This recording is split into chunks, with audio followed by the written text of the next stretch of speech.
The same kind of concentrated effort that split the atom and took man to the moon should be turned toward conquering this dread disease. President Nixon signed into law today the bill committing more than $1.5 billion to a war on cancer. The 3-year program involves research, diagnosis, prevention, and treatment. We may look back on this as being the most significant action taken during this administration. The message seemed clear. With enough resolve, the United States could easily defeat one of its deadliest enemies, cancer. Never has the situation been quite so ready to pop with different leads. There were some predicting that cancer would be solved by the bicentennial in 1976. But it was only a few years before the questions began. The American Cancer Society has responded to recent criticism that the federally funded war against cancer has been wasteful and ineffective. There is little tangible to show for the money that has been spent. Did the war on cancer promise too much too soon? And more than 40 years later, where has the progress against cancer really been made?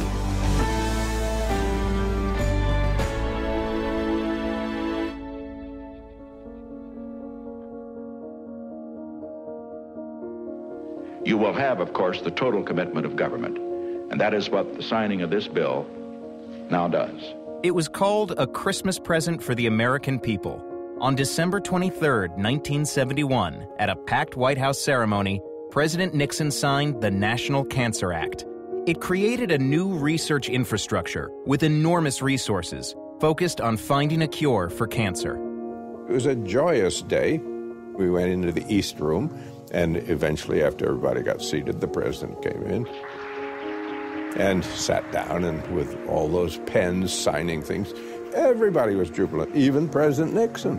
This bill has the possibility of doing more for humanity than any other single act that the United States has ever undertaken. The press immediately dubbed it Nixon's War on Cancer.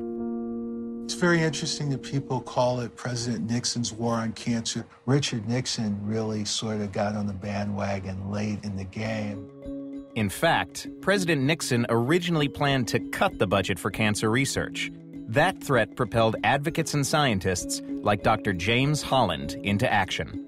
The idea for a major effort against cancer really was a constellation of people, but headed by Mary Lasker, who is a philanthropist. Mrs. Albert D. Lasker is a woman of many and varied interests: flowers and philanthropy, cancer research and community welfare. The wealthy widow of a successful New York ad man, Lasker was a master at both politics and public relations. The amount of money that's being spent for medical research is, well, it's just piddling. You won't believe this. Less is spent on cancer research than we spend on chewing gum. She began a media campaign to convince Congress and the public that with the right commitment, cancer could be cured, and that the time was now. In the mid-1960s, some chemotherapies were developed that actually did cure some children of childhood leukemia. Some were cured by Dr. Holland. A pioneer in treating childhood leukemia, he joined a special panel of experts put together by Mary Lasker. I presented this to congressmen many times in different appearances. It became clear we were succeeding. Mary Lasker's message was simple. If we could cure childhood leukemia, we could cure other cancers, despite the fact that little was known about how the disease worked. She asked me my opinion of what should be done, and I said, Mrs. Lasker, I think we need more basic science. And she really almost exploded and said, don't tell me about basic science. What we need is medicine for the people. As the Cancer Act took shape in Congress, Lasker's close friend, Ann Landers, wrote a column urging readers to contact their representatives. About 250,000 people did. So this was very popular, and I think Nixon surrendered, really. And of all the people that I know, the most important person in the whole cancer revolution in the United States is Mary Lasker, because she made the whole thing happen. This is the enemy. It did not take long before expectations of quick victory cast a shadow over the cancer effort. Some in the medical and scientific communities are saying that the war on cancer has been a costly error. 10 years ago, the United States declared war on cancer. It has been more difficult than splitting the atom or getting to the moon. The idea that cancer could be cured with a major effort, like the one that took man to the moon, helped pass the Cancer Act. But the problem was, scientists still didn't know how cancer worked, including why cancer cells grow so uncontrollably. I think it was a bit naive at the time to think that we could end cancer in 5 years or even 10 years, because we really didn't have the knowledge, the tools, or the technology to do that. But it is very important that this country decided to take on cancer. In the years since, the news media has been quick to herald every new potential breakthrough. There is new and promising research out tonight in the war against cancer. Immune therapy, interleukin-2, Herceptin, interferon. This is a milestone, a breakthrough, and a sign of what is likely to come. Progress toward controlling certain forms of cancer may be possible. But some treatments ended up hurting patients as much or more than helping them. A year ago, some scientists and certainly some reporters were using the word breakthrough to describe the capabilities of a drug called interleukin-2. Well, today the Journal of the American Medical Association warns that the treatment's side effects and astronomical costs appear to outweigh any potential benefit to the patient. Some of the fads that have come about have been very high-tech things that people thought must be useful. Bone marrow transplant in breast cancer is a classic example. We recommended bone marrow transplantation. This was the only chance for Patricia's survival. It is a treatment that was once the hope of thousands of breast cancer patients. Now that hope has dimmed. It took us over 10 years to find out that bone marrow transplants, which are incredibly toxic and did kill some patients, were no better than standard chemotherapy. At the Cancer Act's 20th anniversary, death rates were still rising, and critics still thought of the research effort as a battle we could win or lose. So why, in spite of all the effort and all the money, is the fight against cancer so difficult? It's frustrating. We want it to go faster, but we can't get around that single truth, and that is the problem is incredibly hard. Scientists insisted they were learning what they needed to know about cancer, and that it was unrealistic to expect quick cures. This is not a war. We're not aiming at one specific enemy. Cancer is not a single disease like polio. This is many hundreds of diseases. So a silver bullet is a misconception. In 1998, the story finally began to change.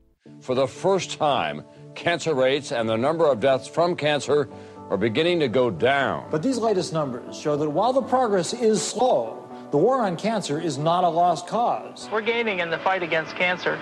I'm living proof. But the progress did not come from any major breakthrough or treatment. I had cancer. When I look at why people are not dying from cancer, it's actually cancer prevention.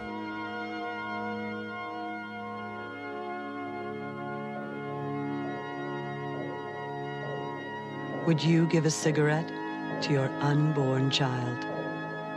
You do. Every time you smoke while you're pregnant. Cigarette smoking contributes substantially to the overall death rate. The National Cancer Act may have had less to do with the decline that we've had than Luther Terry's announcement in 1964 that tobacco abuse causes lung cancer. That's me 7 years after surgery, in true grit, because I did myself a favor and got a checkup. Another reason for the decline, early detection and screening. Although controversial for some cancers, screening has been especially successful for colon and cervical cancers. A review conducted by the National Institutes of Health has concluded that deaths from cervical cancer are 100% completely preventable. As clean as a whistle. This is a perfectly normal examination. And up to 20,000 lives could be saved each year if more Americans got screened for colon cancer. The number of new cancer cases, down. The rate of cancer deaths, down. The cancer death rate is 11% lower for men and 6% lower for women than when the National Cancer Act was passed, and 20% below the peak in 1991. But no one is declaring victory yet. The death rate of some cancers is rising, those associated with obesity and a lack of exercise. They include cancers of the pancreas, kidney, and liver, and those cancers are responsible for about a third of the deaths each year. It is possible that over the next 10 to 20 years that this obesity epidemic is going to overwhelm our declines in mortality, and mortality from cancer will start going back up. And, with the exception of a few cancers, including testicular cancer, some leukemias and lymphomas, we still can't cure most patients once the disease metastasizes. An estimated 600,000 Americans die each year. In breast cancer, the mortality rates have gone down, but nowhere near commensurate with the amount of money and attention we've invested. We still lose in this country 40,000 women a year. Now that is not success, that is not real progress. Since the Cancer Act was signed, the federal government has spent more than $100 billion on research, and we are making gains in controlling cancer through treatment. One example, new targeted drugs that stop some cancers from growing. As we've learned what's going on inside the cell, we've learned what mechanisms are going haywire, we've actually found drugs that can interfere with those mechanisms. Cancer being uncontrolled cell growth, we're stopping the growth. There won't be a single answer for all cancers. After more than 50 years in the field, Dr. Holland says we have come a long way. Cancer can be beat. Am I satisfied? No, of course not. Because there's still people dying and there's still cancers we don't know what to do for. But we are making progress. Is it as fast as we'd like? No. I wish that we had tried to convince people this was an investment in research which was long-term. I wish some people had not assumed we would make tremendous insights very quickly. Unfortunately, human nature is such that if people had realized that this was a 40, 50, 60-year commitment, they wouldn't have gone for it.